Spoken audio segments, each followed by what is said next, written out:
Hello students, आज हम असंतुलित परिवहन समस्याओं के बारे में चर्चा करते हैं। पिछले वाले वीडियो में हमने संतुलित परिवहन समस्याओं के बारे में चर्चा की थी और उनसे रिलेटेड डेफिनेशन की भी बात की थी। जिन स्टूडेंट्स ने वो वीडियो नहीं देखा है वो डिस्क्रिप्शन में जाके लिंक पे क्लिक करके देख सकते हैं। और स्टूडेंट्स, एक बात मैं कहना चाहता हूँ, राजस्थान की जितनी भी अपनी यूनिवर्सिटियाँ हैं सब ने जुलाई के 2nd या 3rd वीक में एग्ज़ाम कराने का डिसीजन लिया है। तो स्टूडेंट्स, हमें अब वापस तैयारी पे लग जाना चाहिए। बीएससी फाइनल ईयर और बीटेक इंजीनियरिंग के लास्ट सेम के स्टूडेंट्स हैं वो तैयारी पे लग जाएं और फर्स्ट ईयर और सेकेंड ईयर के भी एग्ज़ाम वो अगस्त या सितंबर में लेने का निर्णय हुआ है अभी तक। और जो इस चैनल पे नए स्टूडेंट्स हैं वो एक बार चैनल को सब्सक्राइब कर लें, जिससे कि उनको और नेक्स्ट वीडियो आते ही सबसे पहले उपलब्ध हो जाए। और जो स्टूडेंट्स हैं जो आपके क्लासमेट्स हैं उनको भी वीडियो शेयर कीजिए और लाइक कीजिए। यदि आपको वीडियो में कहीं प्रॉब्लम होती है, कोई क्वेश्चन में हल समझ में नहीं आता, तो कमेंट बॉक्स में जाके कमेंट कीजिए। स्टूडेंट्स, आज हम लेते हैं असंतुलित परिवहन समस्याएं। असंतुलित परिवहन समस्याएं क्या होती है, तो सबसे पहले हम देखते हैं कि यदि किसी परिवहन समस्या में कुल आपूर्ति यानी उपलब्ध उत्पादन है वो बराबर नहीं है कुल मांग के, तो ऐसी समस्याएं असंतुलित कहलाती है। अर्थात कहने का मतलब है कि अपने पास जो उपलब्ध उत्पादन है यानी कुल पूर्ति है वो कुल मांग के बराबर नहीं होगी, तो वो समस्याएं असंतुलित होगी। तो अब देखो, तो हम डेफिनेशन क्या लिखेंगे, यदि किसी परिवहन समस्या में कुल पूर्ति यानी उपलब्ध उत्पादन है नॉट इक्वल टू कुल मांग है, तो ऐसी समस्याएं असंतुलित कहलाती है। फिर देखो, आज हम एक असंतुलित समस्या का एक उदाहरण लेते हैं जिससे कि अपने को और ये समस्याएं समझ में आ जाए और इसको हल किस प्रकार किया जाता है वो भी हम देख लें। तो देखो स्टूडेंट्स, एग्जाम्पल देखो, निम्न असंतुलित परिवहन समस्या में पूर्ति पर्याप्त नहीं है, यानी पूर्ति है वो पर्याप्त नहीं है, अतः कुछ मांग संतुष्ट नहीं होती है। माना प्रत्येक असंतुष्ट मांग के लिए स्थान 1, 2, 3 जो अपने को 1, 2, 3 कॉलम दे रखे हैं के लिए शास्त्रीय लागत जो अनुपात दे रखा है 5, 3 तथा 2 है। इष्टतम हल ज्ञात कीजिए। स्टूडेंट देखो, अपने को एक तरफ कॉलम में दे रखा है, डेस्टिनेशन दे रखा है और 1, 2, 3 शास्त्रीय दे रखी है, उसके अनुसार अपने को इनके लागत दे रखी है और सप्लाई और डिमांड भी बता रखी है। पिछले वाले वीडियो में अपन ने बात की थी संतुलित परिवहन समस्या में कि सप्लाई और डिमांड दोनों का योग बराबर होना चाहिए। तो स्टूडेंट देखो, सप्लाई में टोटल योग करो, देखो कितना देगा, 10 और 80 90, 90 और 15 105, ठीक है। और डिमांड में देखो 75, 20, 95 प्लस 50 यानी 145, यानी कि ये संतुलित नहीं है, यानी कि ये असंतुलित परिवहन समस्या हो गई। तो हम इसके लिए स्टूडेंट्स क्या करेंगे, एक डमी जो छद्म रूप से कॉलम होता है वो ऐड किया जाएगा। तो किस तरफ किया जाएगा, देखो सप्लाई में 105 यानी सप्लाई में हमें 40 और ऐड करना है, तो हम उस तरफ करेंगे। तो इस प्रकार से देखो इसको सोल्व करते हैं स्टूडेंट्स।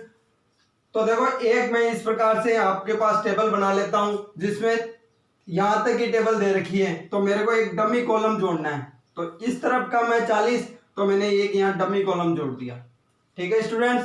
तो यहाँ पे देखो किस प्रकार दिया हुआ है, तो इस प्रकार जोड़ेंगे जो अनुपात दे रखा है। तो पहले कॉलम में अनुपात देखो कितना दे रखा है, 5, 1, 7 और इसकी सप्लाई कितनी दे रखी है, 10। नेक्स्ट 6, 4, 6 और इसकी सप्लाई दे रखी है अपने को 80। नेक्स्ट दे रखा है 3, 2, 5 और सप्लाई कितनी दे रखी है अपने को 15। ध्यान रखना स्टूडेंट्स, जैसे दे रखा है वैसे। और हमें डिमांड दे रखी है 75, 20 और 50। तो देखो स्टूडेंट्स, यहां से 145 हो रहा है, तो यहां भी 145 होना चाहिए। तो कितना कम है, यहां अपने को 40 कम है, तो मैंने 40 ऐड कर दिया डेमी के अंदर। इनकी शास्त्रीय लागत देखो अपने को क्वेश्चन में दे रखी है, कितनी है, 5, 3 और 2, 5, 3 और 2 देखो क्वेश्चन में दे रखी है अपने को शास्त्रीय लागत। तो यहां से ही अपने पास पूरा हो गया। अब हम इस पे डिस्ट्रीब्यूशन करेंगे इनका, जो मैंने कल बताया था आपको नॉर्मल। अब देखो ये संतुलित हो चुकी है, तो संतुलित करने के लिए अब हम इस पे बात करते हैं। तो सबसे पहली रो में जो न्यूनतम होता है वो लिया जाता है। तो सबसे पहले न्यूनतम देखो यहाँ कौन है, क्या सर जी 1 है, तो 1 है तो 1 के देखो मिनिमम कौन है, 10 है, इधर 20 है, तो इधर है 10। तो यहाँ देखो मैंने कहा यहाँ राइट का चिन्ह लगा सकते हैं अपन, तो ये 10 हो गया, यहाँ 10 बच गया अपने पास। अब देखो सेकंड रो के अंदर सबसे कम कौन है, 4, तो यहां दे सकते हो कितने, 10 तो आपने दे चुके, 10 बच गए, तो ये मैंने दे दिए इसमें 10, तो ये 20 भी कंप्लीट हो गए। देखो स्टूडेंट्स ध्यान से देखना, यदि किसी स्टूडेंट को समझ में नहीं आए तो वीडियो को 2-3 बार देखें, कोई दिक्कत नहीं है। नेक्स्ट देखो, अब ये हो गया थर्ड रो के अंदर, देखो ये हो गया, लेकिन इसमें कोई और आ नहीं सकता, 2 और 3 पे कुछ नहीं आ सकता, तो मिनिमम कौन हुआ, 3, तो यहां मिनिमम हुआ, तो मैं इसको कितना दे दूं, 15, तो ये कॉलम भी अपना क्लियर हो गया। अब ये कॉलम क्लियर हो गया, नेक्स्ट कॉलम में आते हैं अपने पास। तो यहां पे देखो मिनिमम कौन है, 2, इधर 50, इधर 40, तो मिनिमम कौन है 40, तो हमने इसको 40 दिया और ये कॉलम कंप्लीट हो गया। अब देखो बच कहां गया अपने पास, 40 में से 10 बच गया, तो 10 देखो यहां दे नहीं सकते, यहां दे सकते हैं, तो मैंने यहाँ 10 दे दिया इसको, तो ये कॉलम भी कंप्लीट। तो देखो लास्ट में अपने 75 का कॉलम बचा, यहां दे नहीं सकते, यहां दे नहीं सकते, यहां भी, तो ये बचा। यहां से देखो 10 और 10 20 इसमें से सब्ट्रैक्ट यानी घटा दो 60, तो इधर भी देखो 60, मैंने कल ही बताया था आपको पिछले वाले वीडियो में कि ये हमेशा बराबर आएगा। तो ये अपनी परिवहन समस्या इस प्रकार से हो जाएगी। अब हम परिवहन लागत देखेंगे कि परिवहन लागत कितनी हुई। तो परिवहन लागत देखते हैं,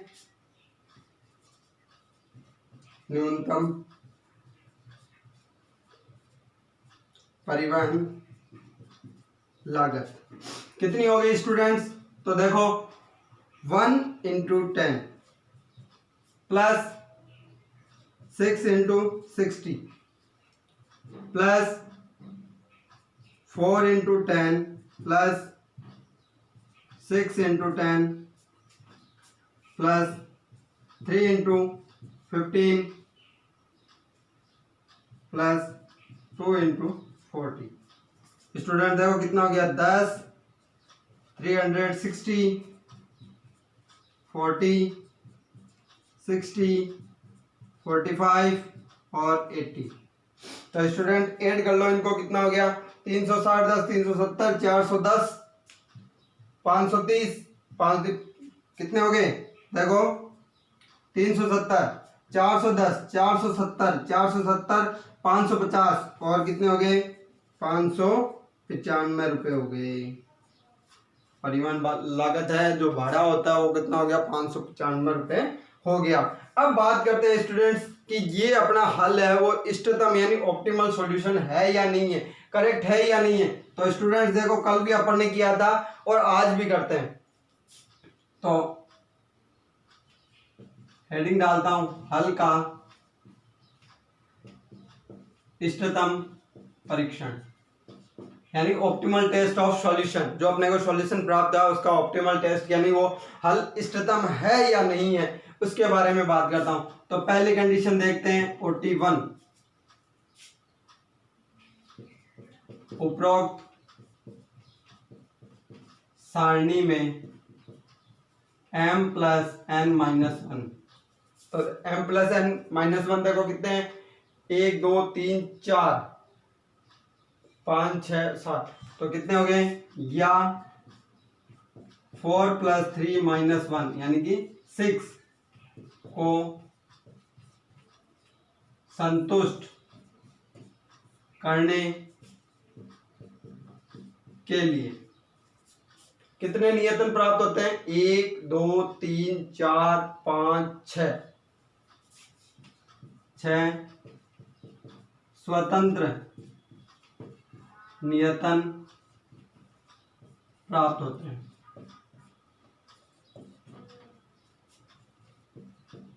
अतः 41 शर्त संतुष्ट सेटिस्फाई हो गई स्टूडेंट्स। तो देखो m प्लस n जो अपने पास सप्लाई और डिमांड की टोटल संख्या थी उसमें से एक कम करो तो कितना आता है 6 आता है। तो 6 ही इसके देखो अपने को स्वतंत्र नियतन जो अपने असाइनमेंट किए थे वो अपने को प्राप्त हुए। तो यहाँ से देखो 41 यानी कि पहली शर्त अपने पास है संतुष्ट हो गई। अब देखते हैं दूसरी शर्त के लिए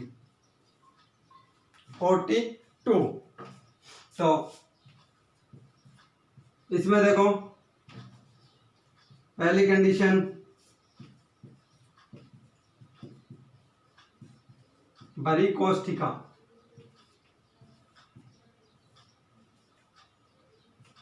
UI प्लस VJ की सारणी, भरी कोष्ठिका की सारणी जो लेनी होती है कल भी अपन ने ली थी वो लेते हैं। तो देखो वो किस प्रकार ली जाएगी, यहाँ 1 2 3,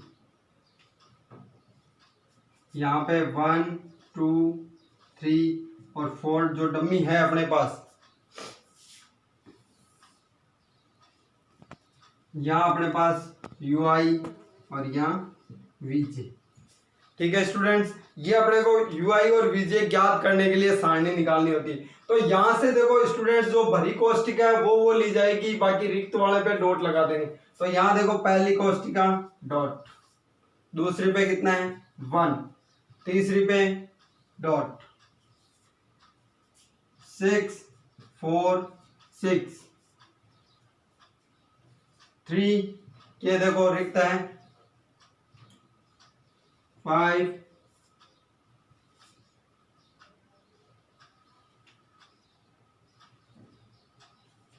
किसी स्टूडेंट को दिक्कत नहीं होनी चाहिए, देख लो आराम से,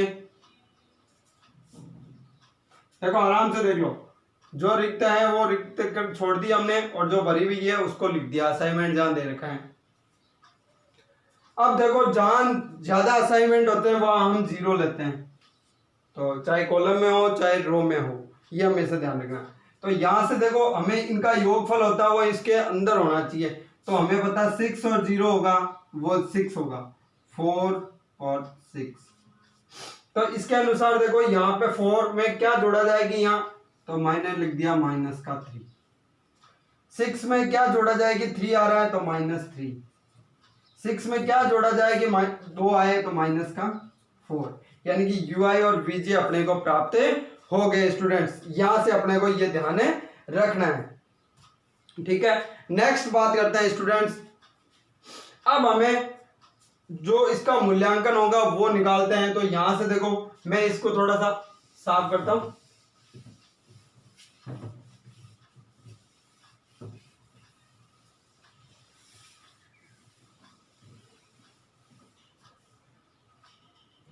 तो अब देखो अपने सेकंड स्टेप में आता है रिक्त कोष्ठिका सारणी। रिक्त कोष्ठिका सारणी कौन सी होती है, CIJ होती है। तो देखो अपने सवाल के अंदर कहां कहां देखो ये रिक्त रह गए तो इनकी जो वैल्यू होगी वो रखी जाएगी। कितना आ रहा है पहले पे 5 डॉट डॉट, नेक्स्ट तीनों डॉट हो गए अपने पास, नेक्स्ट डॉट 2 5, थोड़ा सा बड़ा लिखता हूं मैं, नेक्स्ट अपने पास हो गया 5 3 डॉट। ठीक है स्टूडेंट्स, थर्ड अपने पास होता है रिक्त कोष्ठिका की UI प्लस VJ सारणी। तो ये सारणी क्या होगी, देखो स्टूडेंट्स जहां रिक्त जो डॉट है अपने पास रिक्त कोष्ठिका में जो यानी भरी हुई है वो पहले लिख दी जाएगी, dot dot dot dot dot dot dot. अब अपने पास जो वैल्यू होती है VI और UJ की तो वो हम वैल्यू लिखेंगे -3 0 -3 और -4, ये बाद में अपन हटा सकते हैं।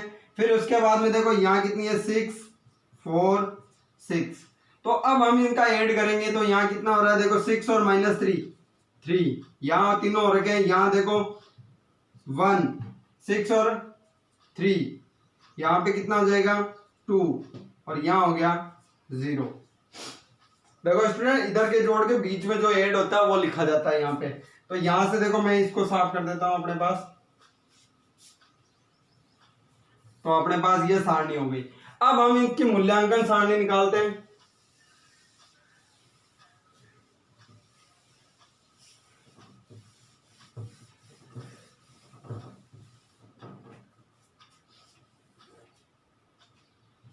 फोर्थ स्टेप में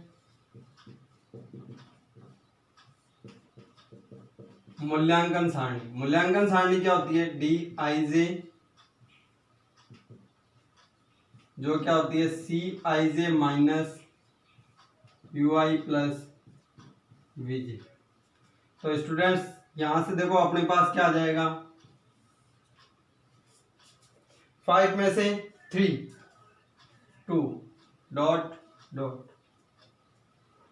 डॉट डॉट डॉट, यहाँ भी देखो डॉट 2 माइनस 1 1, 5 माइनस 3 2,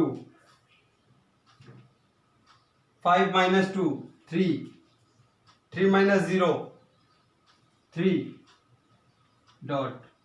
तो यहाँ देखो सारी की सारी हमें कोष्टिकाएं क्या मिल रही है, धनात्मक मिल गई। तो हम क्या लिखेंगे, क्योंकि सभी रिक्त कोष्टिका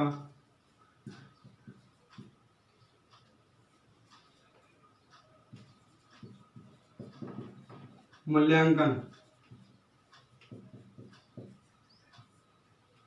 धनात्मक है, यानी कि पॉजिटिव है। आता है सेकंड शर्त है 42 शर्त संतुष्ट है। इसका मतलब जो अपना हल था वो क्या था, इष्टतम हल था। अतः फलतः हल इष्टतम है। अतः परिवहन लागत कितनी हो गई, 595 रुपीज। स्टूडेंट्स मैं आशा करता हूँ आपको ये समझ में आया होगा। नहीं आता एक दो बार वीडियो देख के कहीं कंफ्यूजन हो तो कमेंट बॉक्स में जाके कमेंट कीजिए। और स्टूडेंट्स तैयारी करते रहें, परीक्षाएं होना निश्चित है। किसी भी समाचार या भ्रम में नहीं आए। सभी यूनिवर्सिटी अपना अपना डिक्लेरेशन दे रखी है कि भ्रामक समाचारों के भ्रम में बिल्कुल भी ना आए विद्यार्थी। और एक बात फिर कह देता हूँ, जो विद्यार्थी अपने पास इस चैनल पे नए हैं वो एक बार चैनल को सब्सक्राइब कर लीजिए, लाइक कीजिए, कमेंट कीजिए और जो अपने क्लासमेट है उनको सबको शेयर कीजिए। Thank you.